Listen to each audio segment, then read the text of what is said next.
वो एक बच्चा एक कोने में बैठा चुपचाप अपने आप में खोया रहता था। वो अक्सर किसी से ज्यादा बात नहीं करता था। आश्रम की सभी जिम्मेदारियां पूरी करने के बाद जहां सभी बच्चे पूरे दिन की घटनाओं की चर्चा करने लगते, वहीं पर वो शांत रहने वाला बच्चा एक बरगद के पेड़ के नीचे बैठकर ध्यान करने लगता। सभी बच्चों को आश्चर्य होता था क्योंकि उसका कोई दोस्त नहीं था। वो अक्सर आश्रम में अकेला ही घूमता रहता था। ये देखकर उसके गुरु को बड़ी प्रसन्नता होती थी। उसे लगता था कि कोई तो है आश्रम में जो मौन यानी कि चुप रहने की ताकत को समझता है, उसके महत्व को समझता है। आश्रम के बारे में जब भी कोई जरूरी निर्णय लेना होता, वो उसकी राय जरूर लिया करते थे। लेकिन यही बात गुरुजी के एक दूसरे शिष्य को बड़ी खटकती थी।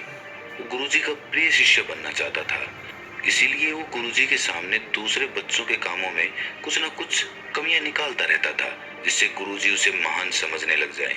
अक्सर वो अपनी जिम्मेदारियां पूरी तरह से निभाने का दिखावा भी करता, चाहे उससे कोई सलाह ना भी मांगे, लेकिन फिर भी वो उन्हें अपनी सलाह देता रहता था। वो बहुत वाचाल शिष्य था और आश्रम के दूसरे सभी बच्चों में बहुत प्रसिद्ध भी था, क्योंकि वो सबसे हंसी मजाक करता रहता था, उनसे दिन भर बातें करता रहता था। इसीलिए उसकी सबसे दोस्ती हो गई थी। लेकिन जब आश्रम के गुरु उसकी राय न लेकर दूसरे बच्चे की राय लेते थे, तो ये बात उसे बड़ी खटकती थी। उसे ये लगता था कि वो उस दूसरे बच्चे से ज्यादा बुद्धिमान है, लेकिन गुरुजी फिर भी उसकी तरफदारी करते हैं। ऐसा नहीं था कि गुरुजी को उस वाचाल शिष्य के स्वभाव के बारे में पता नहीं था, लेकिन गुरुजी उसे अपने तरीके से सीख देना चाहते थे, ताकि उसकी ज्यादा बोलने की आदत, दिखावा करने की आदत, दूसरों में कमियां निकालने की आदत हमेशा हमेशा के लिए खत्म हो जाए और वो मौन रहकर ध्यान की गहराइयों को छू पाए। असल में हर सच्चे गुरु की यही इच्छा होती है। वो किसी तरीके से उस वाचाल शिष्य को एहसास कराना चाहते थे कि चुप रहने से ही उस असीम सत्य को जाना जा सकता है। उस विराट का एहसास चुप होकर ही किया जा सकता है। एक दिन गुरुजी को एक तरीका सूझा। उन्होंने आश्रम के सभी बच्चों को अपने पास बुलाया और कहा कि मैं तुम सभी को दो दो हिस्सों में बांटकर अलग अलग गांव में भिक्षा मांगने के लिए भेज रहा हूँ, और जो भी दो बच्चे सबसे ज्यादा भिक्षा मांग कर लाएंगे, उन दोनों को आश्रम की सभी जिम्मेदारियां निभाने का मौका दिया जाएगा। अपनी बात जारी रखते हुए गुरुजी ने बताया कि भिक्षा मांगने से हमारा अहंकार खत्म होता है, इसीलिए हर शिष्य पूरे मन से भिक्षा मांगे। कोई भी इस काम को औपचारिकता में ना ले, वरना तो वो अपने जीवन का बहुत बड़ा ज्ञान खो देंगे।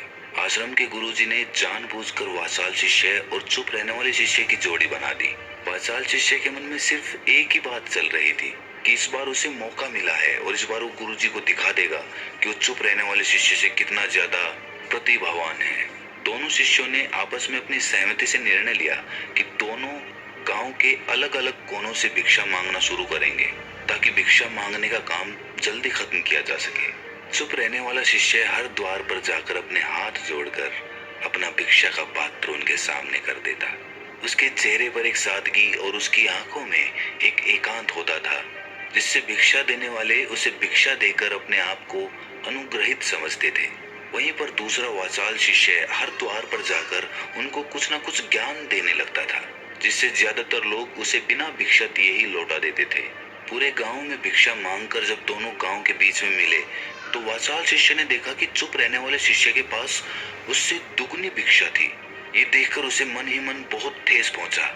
लेकिन जब वो दोनों भिक्षा का सामान लेकर आश्रम की तरफ जा रहे थे, तब वाचाल शिष्य को एक चालाकी सूझी। उसने चुप रहने वाले शिष्य से कहा कि हमें अपनी भिक्षा एक ही थैले में डाल लेनी चाहिए। गुरुजी ने हम दोनों को एक साथ भिक्षा लाने के लिए कहा था। चुप रहने वाले शिष्य ने बिना कुछ बोले अपनी सारी भिक्षा उसके थैले में डाल दी। वाचाल शिष्य मन ही मन बहुत खुश हो रहा था कि अब गुरुजी को ये पता नहीं चलेगा कि ज्यादा भिक्षा हम में से किसने मांगी। उसे लग रहा था कि गुरुजी मुझे इससे कम प्रतिभावान समझेंगे, इसीलिए उसने ये तरकीब लगाई। सभी शिष्यों के आने के बाद संध्या के समय जब सभी की भिक्षा तोली गई, तो इन दोनों शिष्यों की भिक्षा सबसे ज्यादा निकली। गुरुजी ने इन दोनों का अभिवादन करते हुए आश्रम के सभी बच्चों के सामने उनकी पीठ थपथपाते हुए उन्हें मुबारकबाद दी और कहा कि मैं आश्रम का कार्यभार तुम दोनों को नहीं सौंप सकता। इससे आपसी मतभेद होने का खतरा रहता है। इसीलिए तुम दोनों में से जो ज्यादा भिक्षा लेकर आया है, आश्रम की जिम्मेदारी उसे ही सौंपी जाएगी। जब उन्होंने उनसे पूछा कि तुम में से ज्यादा भिक्षा कौन मांग कर लाया था, तो वाचाल शिष्य ने कहा कि गुरुजी, मैं इससे दुगनी भिक्षा मांग कर लाया था, लेकिन मुझसे गलती हो गई कि मैंने वो दोनों भिक्षा एक ही थैले में डाल ली। मुझे नहीं पता था कि आप ऐसा निर्णय लेने वाले हैं, वरना तो मैं अपनी भिक्षा का थैला अलग ही रखता। इस पर गुरुजी ने चुप रहने वाले शिष्य से पूछा कि क्या तुम इसकी बात से सहमत हो? क्या तुम इससे कम भिक्षा लेकर आए थे? ये सुनकर चुप रहने वाले शिष्य ने कहा कि गुरुजी, मेरे पास ऐसा कोई साधन नहीं है जिससे मैं ये साबित कर पाऊं कि मैं इससे ज्यादा भिक्षा लेकर आया था। असल में ये उल्टा बोल रहा है। दुगनी भिक्षा मैं लेकर आया था, ये मुझसे आधी भिक्षा लेकर आया था, और इसी ने ही मुझसे भिक्षा एक थैले में डालने की बात कही थी। आश्रम से कुछ दूरी पर एक पहाड़ी थी जिसके पीछे सूरज अभी अभी संध्या के समय ढल रहा था। गुरुजी को तो पता था कि सच कौन बोल रहा है, लेकिन बाकी बच्चों के सामने सच साबित करने के लिए उन्होंने उन दोनों से एक सवाल पूछा कि पीछे पहाड़ी पर तुम्हें क्या दिखाई दे रहा है। ये सुनकर वाचाल शिष्य झट से बोल पड़ा कि गुरुजी, पहाड़ी के पीछे सूरज अपना रंग बिखेर रहा है, आसमान में लालिमा छाई हुई है, ये बहुत ही सुंदर दृश्य है। वो तो और भी बहुत कुछ कहना चाहता था, लेकिन गुरुजी ने उसे चुप करते हुए दूसरे शिष्य से जवाब जानने के लिए जब उसकी तरफ देखा तो उसकी आंखों में आंसू भरे हुए थे। श्रद्धा, भक्ति और प्रेम से उसकी आंखें भर आई थी। गुरुजी को उससे पूछने की जरूरत ही नहीं पड़ी। गुरुजी ने सभी बच्चों को संबोधित करते हुए कहा कि मैंने सवाल किया था कि पहाड़ी के पीछे तुम्हें क्या दिखाई दे रहा है। ज्यादातर लोगों को यही दिखाई देगा कि ये एक बहुत सुंदर दृश्य है, लेकिन मजे की बात यह है कि सुंदरता बोलकर नहीं बताई जा सकती, उसे महसूस किया जा सकता है, और सामने वाला उस सुंदरता को आपकी आंखों में देख पाता है। चुप रहने वाले शिष्य की तरफ इशारा करते हुए गुरुजी ने कहा कि असल में सुंदरता इसी बच्चे ने देखी है। दूसरे बच्चे ने सिर्फ सुंदरता की व्याख्या की है, लेकिन इसने वास्तविकता में उस सुंदरता को महसूस किया है। अपने आप को ऊंचा दिखाने की सभी कोशिशें नाकाम होती देख वाचाल शिष्य वहीं पर फूट फूट कर रोने लगा।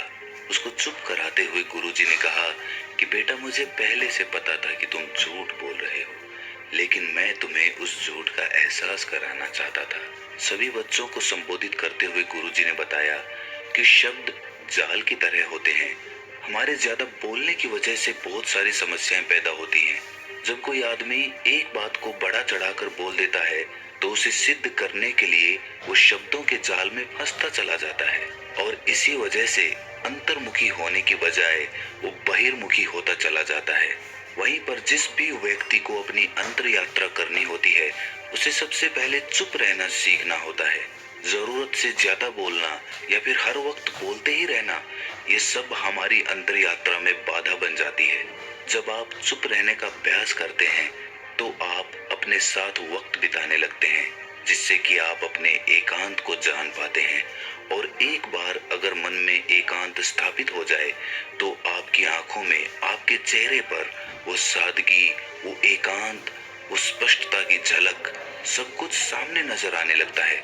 कुछ साबित करने को नहीं रह जाता, कुछ बताने को नहीं रह जाता, सब कुछ आंखों में देखा जा सकता है।